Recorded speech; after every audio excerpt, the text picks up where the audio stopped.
Welcome to the deep dive. Today, we're digging into something maybe a bit unexpected. It's this whole idea that, amazing photos, great visuals, they might not actually be enough on their own in marketing. Right. It seems counterintuitive, doesn't it? Why wouldn't a stunning picture of your service just work? But the sources we looked at argue that visuals alone are kind of like silent movies. Silent movies. Okay. Yeah, in today's world, silence means people just keep scrolling. Pretty much. So we're exploring how language isn't just like a caption, it's more like the architecture holding the message together.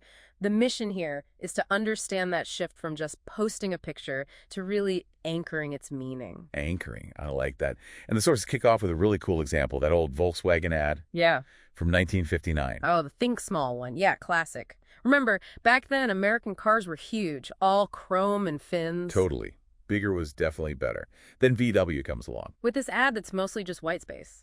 Tiny little picture of the Beetle. And just those two words, think small.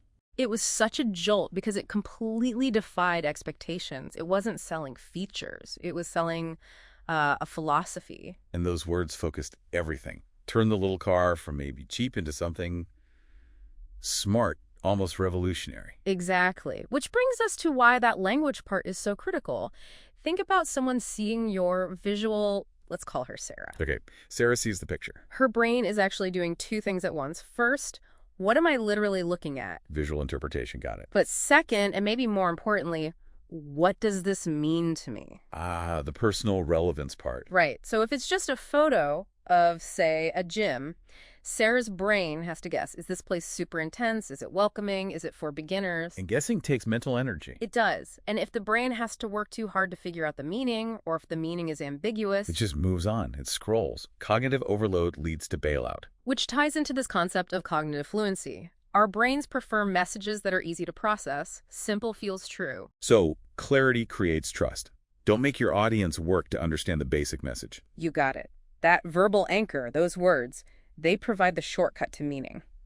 Makes the whole thing land faster and clearer. Okay, but then how much text is right? Too little is forgettable, you said. Yeah, level 1, no text, often gets lost. But level 3 is the other extreme. Level 3 being the info dump, the technical manual. Exactly. The 40-word explanation of biomechanics when you just want someone to squat correctly, or listing every single software feature, it's intimidating. So we need the middle ground. Level 2, the hint text. That's the sweet spot. Think of it like the trainer cue principle. Like a personal trainer. How so? A good trainer doesn't give a lecture on core musculature, right? They just say, engage your core. Simple. Actionable. Precisely. It's a simple cue that anchors a complex action. That's what level 2 text does. It guides interpretation without overwhelming. But what if my service is complex? Am I dumbing it down? Not necessarily dumbing down, more like efficiently directing.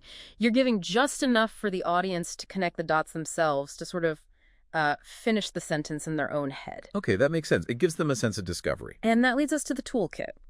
The sources identified 3 main ways to create these level 2 anchors. Psychological tools, really. All right, tool number 1. Comparison. Framing things as this versus that, it highlights the transformation. Like the classic excuses versus results. Sets up a clear choice. Okay, what's tool 2?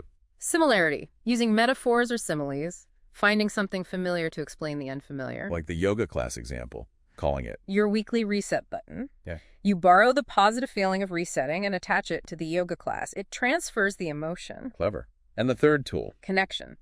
This is about merging 2 different ideas symbolically. Like the image of a heart rate line turning into a mountain peak, visually linking effort to achievement. Exactly. When the audience makes that connection themselves, it stops being your marketing claim and starts feeling like they're understanding. It creates psychological ownership. That seems especially crucial for intangible services. Yeah. Wellness coaching, fitness, things you can't physically hold before buying. Definitely. How do you anchor belief in something like less stress or more confidence? You can't exactly put that in a shopping cart. So how do you anchor belief? With what the sources call documentation language. It's about providing concrete evidence, proof. Okay, like stats. Could be stats, yeah. 9 out of 10 members hit their first goal within 8 weeks. Specific, measurable. Or testimonials. Yes, but specific non-judgmental ones. Not just, it's great, but something like quoting a member saying, I finally found a place where I don't feel judged. That anchors a specific feeling of safety. Got it.